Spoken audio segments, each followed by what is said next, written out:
Hello बच्चों, स्वागत है आप लोगों का आपका अपना यूट्यूब चैनल विजडम क्लासेस पे। मैं प्रकाश सर। आज हम लोग बात करेंगे फिजिक्स और फिजिक्स में हम लोग पढ़ेंगे व्हिटस्टोन ब्रिज। इससे पहले मैंने आप लोग को इलेक्ट्रिसिटी का रेजिस्टेंस के बारे में, स्पेसिफिक रेजिस्टेंस के बारे में, कंडक्टेंस के बारे में, स्पेसिफिक कंडक्टेंस के बारे में, ओम्स लॉ के बारे में, कॉम्बिनेशन ऑफ रेजिस्टेंस के बारे में, और इसके अलावा किरचॉफ्स लॉ के बारे में, ये सारी बातों की जानकारी मैंने पहले ही आप लोग को दे दिया है ना। उससे संबंधित प्रश्न वो ही मैंने आपको बताया। बोर्ड में क्या क्या पूछा जाता है इससे संबंधित, ऑब्जेक्टिव चाहे सब्जेक्टिव, वो ही मैंने आपको बता दिया। इस वीडियो में हम लोग बात करेंगे व्हिटस्टोन ब्रिज की। काफी महत्वपूर्ण है व्हिटस्टोन ब्रिज आपके 12th बोर्ड एग्जामिनेशन में, चाहे आप यूपी बोर्ड के हो, चाहे आप बिहार बोर्ड के हो, चाहे आप जिस बोर्ड के हो, वो 5 मार्क्स का अक्सर पूछा जाता है। 5 नंबर लॉन्ग क्वेश्चन में आपसे 5 नंबर का क्वेश्चन पूछेगा कि लवन सेतु या व्हिटस्टोन ब्रिज क्या है, इसका व्यंजक प्राप्त करें, मतलब इसको एक्सप्रेस कीजिए, इसका फॉर्मूला जो होता है उसको आप एक्सप्रेस कीजिए, साबित कीजिए फॉर्मूला को, यानी कि संतुलित व्हिटस्टोन ब्रिज के लिए व्यंजक प्राप्त कीजिए, वो 5 मार्क्स का। अगर आपने पिछला वीडियो जो भी मेरा है उसको अगर आप लोगों ने नहीं देखा है तो उसका जो लिंक है वो डिस्क्रिप्शन बॉक्स में दिया हुआ है, पहले उसे देखे समझे, फिर हम लोग व्हिटस्टोन ब्रिज पे बात कीजिएगा। अच्छा लगेगा, आप लोगों को समझ में पूरा आएगा। नहीं तो हो सकता है कि आप लोग अगर किरचॉफ्स का सेकेंड लॉ नहीं समझ पाए हो तो पहले उसे समझे, उसके बाद ही व्हिटस्टोन ब्रिज देखे, क्योंकि व्हिटस्टोन ब्रिज में जो है ना किरचॉफ्स का जो सेकेंड लॉ है, फर्स्ट लॉ का तो यूज नहीं होता है, लेकिन किरचॉफ का जो दूसरा नियम है उसका प्रयोग होता है। तो किरचॉफ के दूसरे नियम को थोड़ा सा हम रिकैप कर लेते हैं। किरचॉफ का जो सेकेंड लॉ कहता है क्या, ध्यान देंगे, थोड़ा सा रिकैप कर रहे हैं हम लोग। Kirchhoff second law, Kirchhoff second law, देखिए मैंने बताया था कि एंटी क्लॉकवाइज अगर करंट आ रहा है, एंटी क्लॉकवाइज याद कीजिए, एंटी क्लॉकवाइज कौन करंट आ रहा है, एंटी क्लॉकवाइज, उसे पॉजिटिव लेते हैं, और क्लॉकवाइज जो करंट होता है क्लॉकवाइज उसको क्या लेते हैं हम लोग, नेगेटिव लेते हैं। एंटी क्लॉकवाइज पॉजिटिव, क्लॉकवाइज क्या लेते हैं, नेगेटिव लेते हैं। इतना क्लियर है? अच्छा, मैंने आपको बताया था कि किसी भी क्लोज सर्किट में, किसी भी क्लोज सर्किट में जो रेजिस्टेंस होता है, रेजिस्टेंस होता है और इलेक्ट्रिक करंट होता है, इलेक्ट्रिक करंट और resistance, electric current into resistance equal to EMF, total EMF याद कीजिए।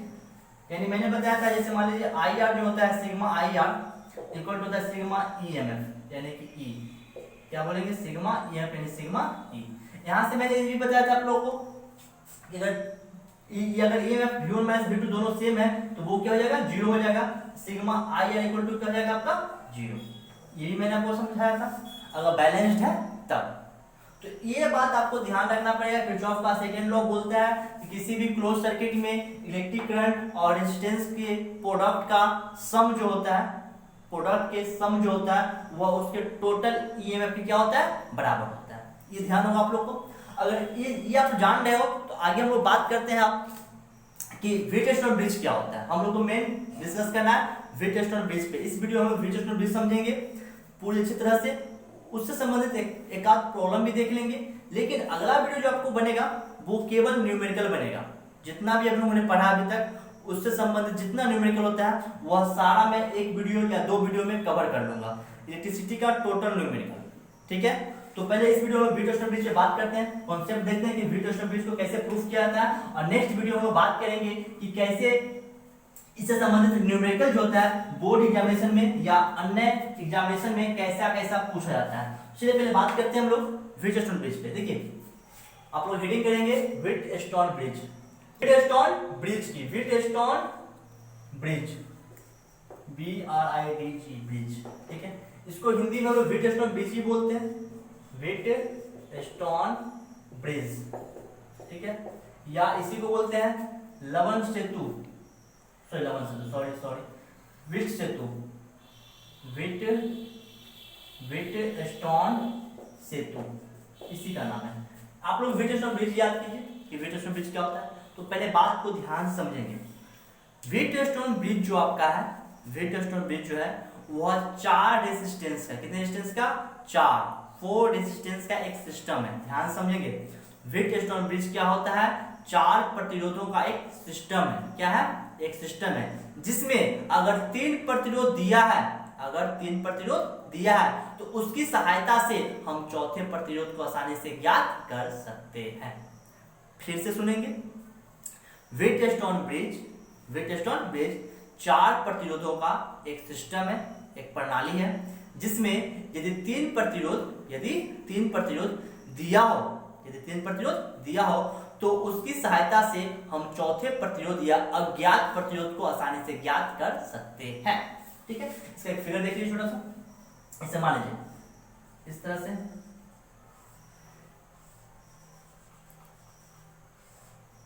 ध्यान से समझना, बहुत इजी है, खाली ध्यान से आप लोग समझिएगा, बहुत इजी है, इससे जी तो कुछ है नहीं, तो 5 मार्क्स आपको बहुत इजी मिल जाएगा अगर एक बार थोड़ा समझिए। बस एंटी क्लॉकवाइज और क्लॉकवाइज का जो नियम है उसको ध्यान रखिएगा। मैं अभी फिगर बना देता हूँ छोटा सा, पॉजिटिव नेगेटिव, स्विच भी लगा देता हूँ, लेस स्विच।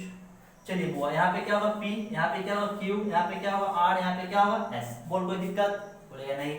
चलिए यहाँ से मैं करंट पास करता हूँ, पॉजिटिव है नेगेटिव है। चलिए बुआ करंट पास हुआ I करंट पास आएगा, यहाँ पे जंक्शन है, इधर फ्लो होगा I1, इधर फ्लो क्या होगा I2। कोई दिक्कत? अच्छा, इसके अंदर एक गैल्वेनोमीटर लगा दीजिए। क्या लगा दीजिए? गैल्वेनोमीटर मैंने लगा दिया। ये क्या है आपका गैल्वेनोमीटर है। यहाँ से करंट फ्लो होगा I1, इधर में क्या हो रहा है I2, इसमें क्या जा रहा है IJ। ये आपका गैल्वेनोमीटर है। क्या है? गैल्वेनोमीटर है। यहाँ से करंट फ्लो होगा, फ्लो हम बाद में करेंगे। अच्छा, यहाँ पे सिस्टम क्या है? ये सिस्टम है आपका P/Q = R/S। इसी को हम बोलते हैं बैलेंस्ड व्हीटस्टोन ब्रिज। क्या बोलते हैं? Balanced Wheatstone bridge.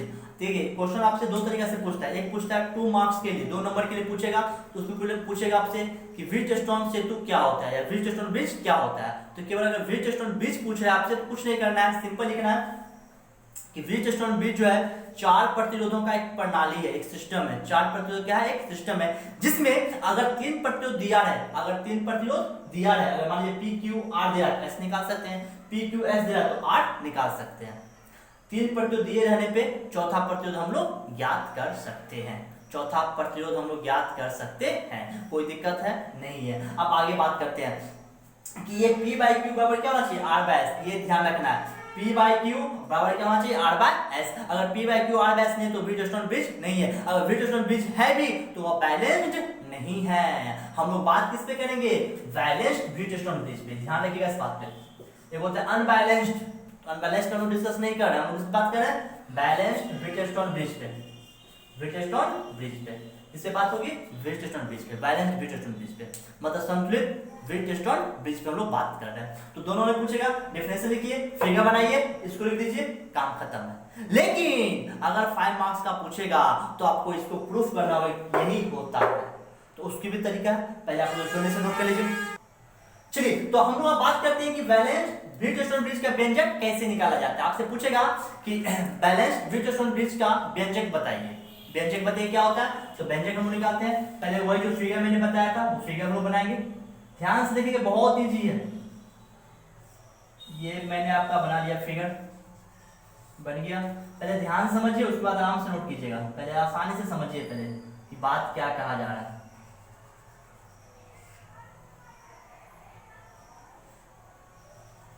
फिगर बन गया। चलिए इसमें वायर जोड़ लीजिए।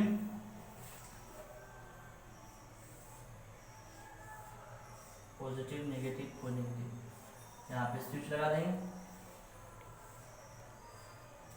यहाँ P है, यहाँ Q है, यहाँ R है, यहाँ पे क्या है S है। एक बीच में क्या लगाएंगे? गैल्वेनोमीटर। क्या लगाएंगे? गैल्वेनोमीटर। कोई दिक्कत है? यहाँ पॉजिटिव, यहाँ क्या होगा? नेगेटिव। ये क्या आपका स्विच है? क्या है? Switch, SWITCH, switch. बोले कोई दिक्कत है? नहीं। नाम दे दीजिए, ये A हो गया, B, C और ये आपका D। कोई डाउट नहीं है। चलिए, करंट पास होगा I, करंट पास कर रहे हैं I, जंक्शन यहाँ हुआ, जंक्शन पे करंट बटेगा। इधर मान लीजिए गया I1, इधर क्या गया I2। कोई दिक्कत है?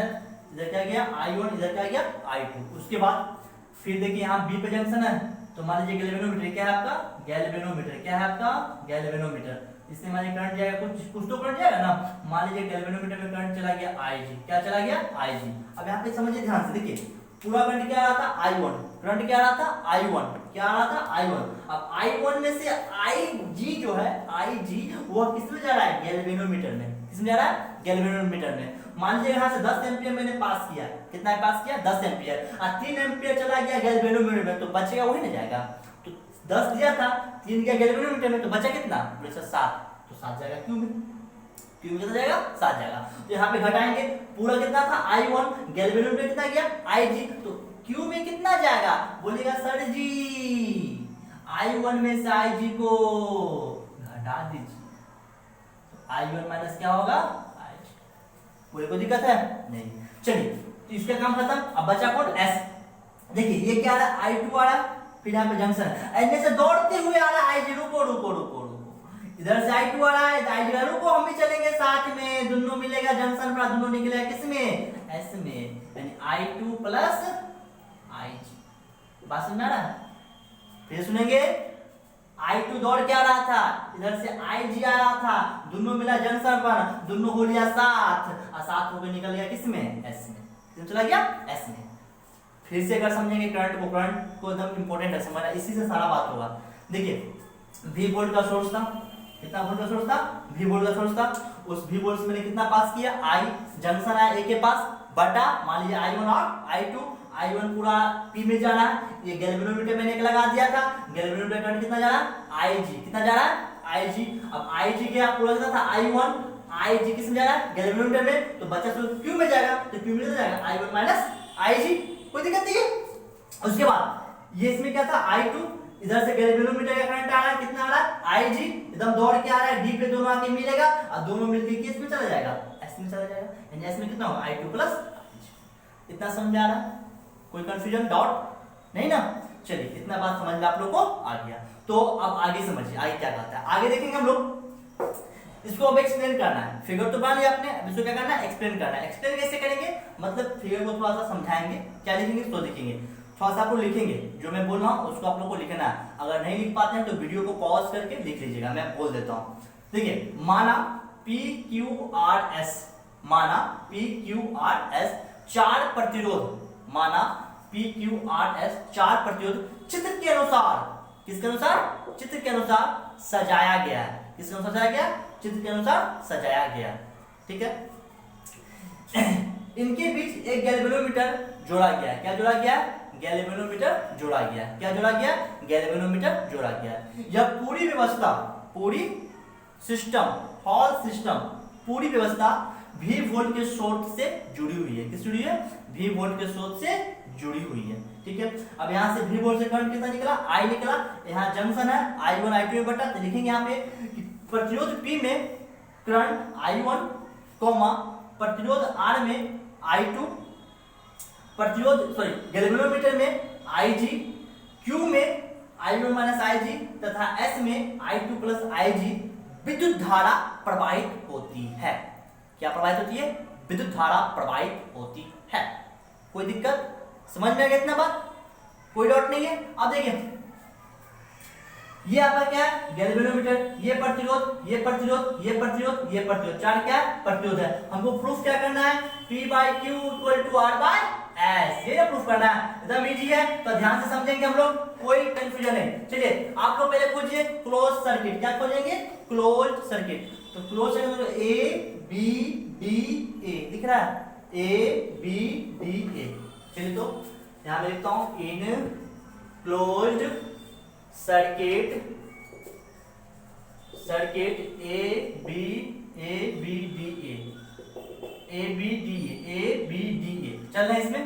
देखिए मैंने क्या बताया था कि क्लॉकवाइज और एंटी क्लॉकवाइज पे ध्यान रखना है। अब उसका काम अब शुरू हो गया। देखिए क्लॉकवाइज घड़ी कैसे चलता है, सबको देखा है, बढ़िया सा घड़ी ऐसे चलता है, ये ना, तो क्या बोलते हैं क्लॉकवाइज, ऐसे क्या बोलते हैं एंटी क्लॉकवाइज। तो मैंने क्या बोला कि क्लॉकवाइज करंट को नेगेटिव लेते हैं और एंटी क्लॉकवाइज को क्या लेते हैं, पॉजिटिव लेते हैं। तो एंटी क्लॉकवाइज किसमें जा रहा है, I2 जा रहा है।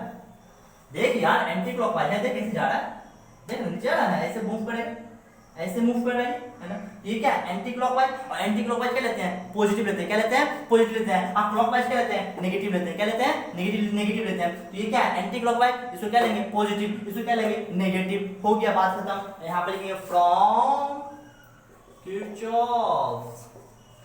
किरचॉफ्स सेकेंड लॉ, या यहाँ पे आप लूप लॉ भी लिख सकते हो, लूप लॉ, क्योंकि मैंने आप लोगों को बताया था किरचॉफ के सेकेंड लॉ को हम लोग लूप लॉ भी बोलते हैं। क्या बोलते हैं लूप लॉ, यानी कि पास नियम। क्या बोलते हैं पास नियम। चलिए पास नियम लगाते हैं।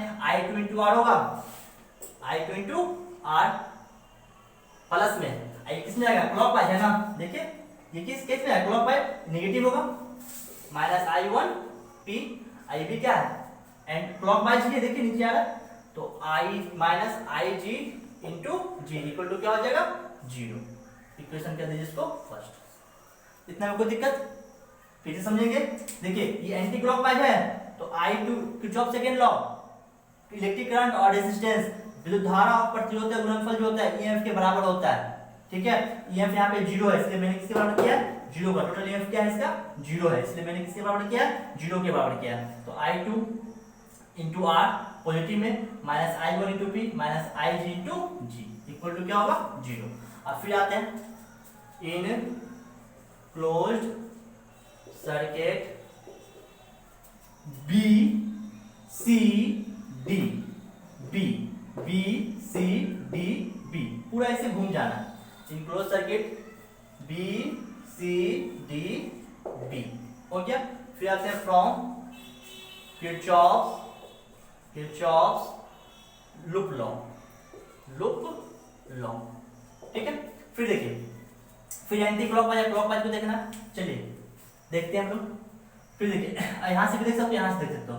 जैसे मान लीजिए यहाँ पे अगर ऐसे करंट फ्लो हो रहा है, देखिए ऐसे जा रहा है, ये क्या है आपका क्लॉकवाइज, और ये देखिए ये उल्टा जा रहा है ऐसे, ये क्या हो गया आपका एंटी क्लॉकवाइज। ये एंटी क्लॉकवाइज, ये भी क्या है आपका एंटी क्लॉकवाइज ही ऐसे जा रहा है, तो ये दोनों क्या है एंटी क्लॉकवाइज। देखिए यहाँ पे IG into G plus I2 plus IG into S minus ये नेगेटिव होगा क्योंकि क्लॉकवाइज है, minus I1 minus IG into Q equal to 0। इसको कर देंगे इक्वेशन सेकेंड। यहां तक कोई डाउट है नहीं ना, पहले आप लोग यहां तक जल्दी से आ जाइए। चलिए यहां तक हो गया। अब थोड़ा सा मैं ऊपर मिटाता हूं, थोड़ा सा तो ध्यान देंगे, ऊपर थोड़ा मिटा दिया। अब देखिए मैं यहाँ पे लिखता हूँ, लिख चुके हैं, अब थोड़ा सा ध्यान दीजिए। देखिए अब मैं यहाँ पे देखिए इन केस ऑफ बैलेंस्ड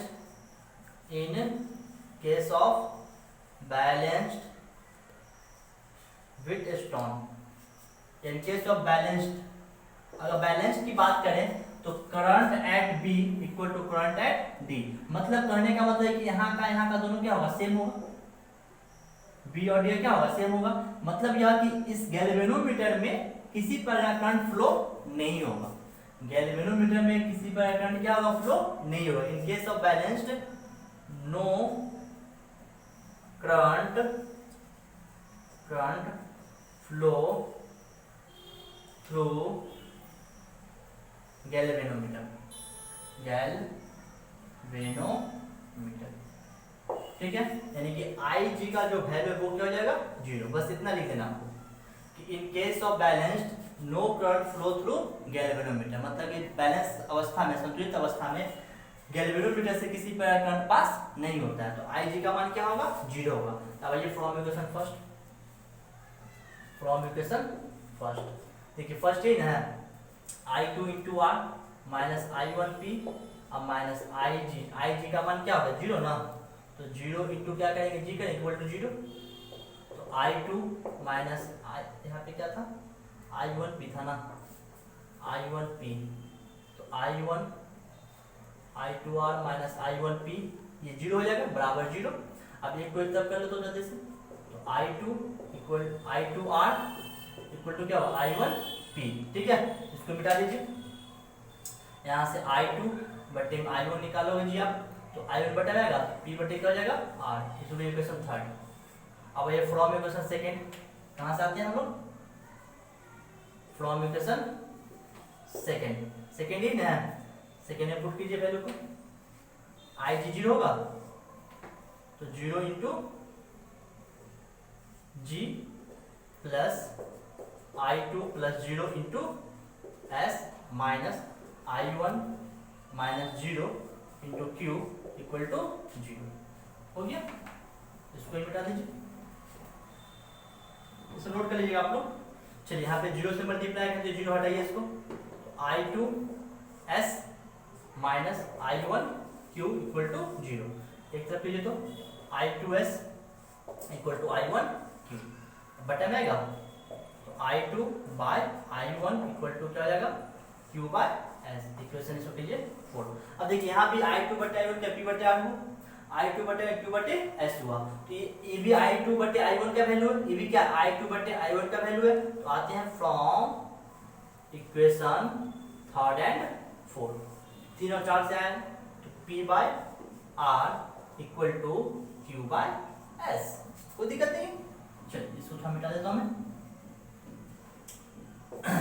अब देखिए P बाय Q करना था, Q को यहाँ लाइए, R को यहाँ लीजिए, तो P by Q equal to R by S। This is required condition for balanced Wheatstone bridge. आपसे पूछेगा कि संतुलित ब्रिजस्टोन ब्रिज का शर्त क्या है, तो संतुलित ब्रिजस्टोन ब्रिज का यही शर्त है, P by Q equal to R by S। अगर मान लीजिए यहाँ से P का वैल्यू, किसी का वैल्यू निकालना है, 3 को दिया रहेगा तो वो निकाल सकते हैं। अगर P का निकालना है तो R बाय S इंटू क्या हो जाएगा, Q। R by S into क्या हो जाएगा, Q। कोई दिक्कत है? इतना तक स्पष्ट है ना बात, सारा बात समझ में आ चुका है ना। चलिए तो पहले आप लोग यहाँ से जल्दी से नोट कर लीजिए, नोट कर लिए। चलिए इसको मैं मिटा दूंगा, एक एग्जांपल हम लोग देख लेते हैं। यहाँ पे नीचे लिख लीजिएगा कि अतः यही अभीष्ट, अतः यही अभीष्ट, अतः यही अभीष्ट balanced Wheatstone bridge, balanced Wheatstone bridge का शर्त है। क्या है? शर्त है। क्या है?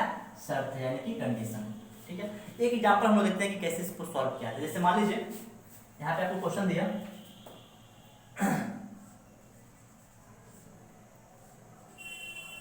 ये आपको क्वेश्चन दिया, थोड़ा ध्यान से समझिएगा।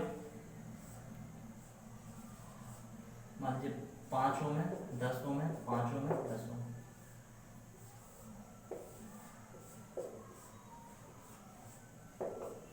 यहाँ पे सोर्स दे दिया आपको 20 वोल्ट।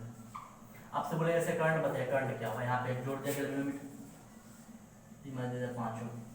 अब आपसे पूछेगा यहाँ पे कि बताइए कि इसमें जो करंट हो रहा है, करंट जो फ्लो हो रहा है, वह करंट कितना एम्पियर का होगा। एक छोटा सा एग्जांपल है आपका, है ना। देखिए पहले तो हम देखेंगे कि ये बैलेंस्ड है कि नहीं, ये बैलेंस्ड है कि नहीं है। देखिए 5/10, तो 5/10 करेंगे तो कितना आएगा बुआ, 1/2।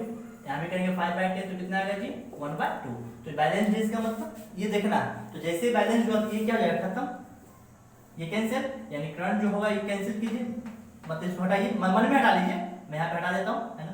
अब जो करंट होगा इधर I1 जाएगा, इधर से जाएगा I2 जाएगा पूरा में, because it is balanced Wheatstone bridge. यहाँ दिखा देंगे हेयर 5/10 इक्वल टू 5/10, है ना। यहाँ पे क्या है, 5/10 इक्वल टू क्या है, 5/10 है। कहने का मतलब यह है कि इसमें जो है किसी पर करंट नहीं जाएगा, तो नहीं जाएगा तो पूरा ऐसे फ्लो होगा। तो RS का मान जब निकालेंगे सीरीज कॉम्बिनेशन में, तो 5 + 10 कितना होगा, 15 ओम। इधर भी कितना होगा, 15 ओम, दोनों 15 होगा ना जी। अब उसके बाद दोनों क्या हो जाएगा, पैरेलल हो जाएगा। जैसे मान लीजिए ये फिगर है, तो इसको तो हटा दिया ना मैंने, इसको हटा दिया, तो पूरा में 5 5 कितना होगा, 10 होगा। 5 इसमें 10 इसमें तो 15 होगा, 5 और 10 कितना होगा, 15 होगा। तो इस प्रकार से फिगर कुछ हो जाएगा आपका, ये फिगर कुछ आपका इस तरह से हो गया 15, ये भी कितना हो गया 15। ठीक है, तो ये आप दोनों किसमें चला गया, पैरेलल में। तो 1/RP कीजिए, 1/15 प्लस 1/15, तो एक कितना होगा, 2/15। 1/R इक्वल टू ना, R का मान निकालेंगे तो 15/2 आ गया ना R का मान। अब V का मान कितना दे जाता, 20 volt. Since V equal to क्या होता है, IR from ohm's law, ohm के नियम से। यहाँ से निकालेंगे ना I का मान क्या होगा, V/R। V का वैल्यू कितना है 20, R का वैल्यू कितना है 15/2, 2 पलटे ऊपर जाएगा, तो 20 × 2 बटे में कितना होगा 15, 5 × 15 5 × 20, 4 × 8/3 एम्पियर। कोई दिक्कत है नहीं है। तो एक मैंने ऐसे छोटा सा एग्जांपल लिया था। ये आप लोगों का पूरा ब्रिजस्टोन ब्रिज, मतलब बैलेंस्ड ब्रिजस्टोन ब्रिज मैंने समझा दिया। अगला वीडियो जो मैं बताऊंगा आप लोगों को उसमें बताऊंगा न्यूमेरिकल, है ना। इलेक्ट्रिसिटी में मैंने अभी तक जो पढ़ा है रेजिस्टेंस के बारे में, स्पेसिफिक रेजिस्टेंस के बारे में, Ohm's law, combination of resistance का न्यूमेरिकल तो मैंने बता ही दिया पहले ही, है ना। तो अगला वीडियो जो बनेगा वो किरचॉफ से रिलेटेड न्यूमेरिकल, ये जितना टॉपिक हम लोग पढ़े ना उसको मैं एक साथ करूंगा, है ना। एक साथ करने के बाद उस पे कुछ न्यूमेरिकल बनाना हम लोग सीखेंगे कि न्यूमेरिकल को कैसे सॉल्व किया जाता है। ठीक है, धन्यवाद।